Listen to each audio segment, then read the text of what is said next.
দিন কিন্তু একটা টাইমে গিয়ে নিজের লাইফটাকে ব্লকেট করে দিচ্ছেন। আর লাম্বার স্পন্ডিলাইটিসের সিমটমসগুলো কি আছে, যে আপনি হাঁটতে গেলে কিছুটা হাঁটছেন, হাঁটার পরে আপনার কোমরটা লক হয়ে যাচ্ছে।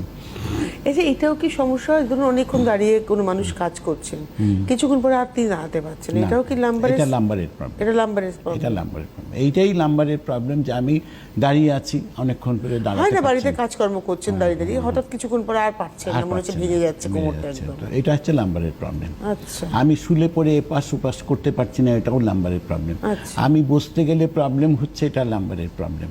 আমি বসে আছি, দাঁড়াতে গেছি, তখনও লাম্বারের প্রবলেম। তার মানে লাম্বারের প্রবলেমের থেকে কিন্তু এই প্রবলেমসগুলো মেন অ্যাটাক করে, যেখান থেকে আজকে আমরা দিশেহারা।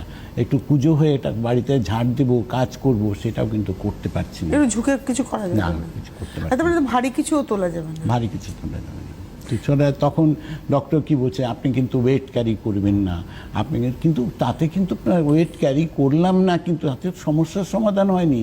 সমস্যার সমাধানটাকে করতে হবে, যেটা আজকে গাঙ্গুলি আয়ুর্বেদ আজকে এই লাম্বারের প্রবলেমস নিয়ে আজকে গাঙ্গুলি আয়ুর্বেদিকে যত পেশেন্ট এসছে, তারা প্রত্যেকে আজকে নর্মাল হাঁটাচলা করতে পারছেন, তাদের এই প্রবলেমগুলোর থেকে তারা মুক্তি মানে পেয়েছে, তারা নর্মাল জীবনযাপন নর্মাল করতে পারছে। জীবনযাপন করছে। ওকে। এর সাকসেস রেট 98%।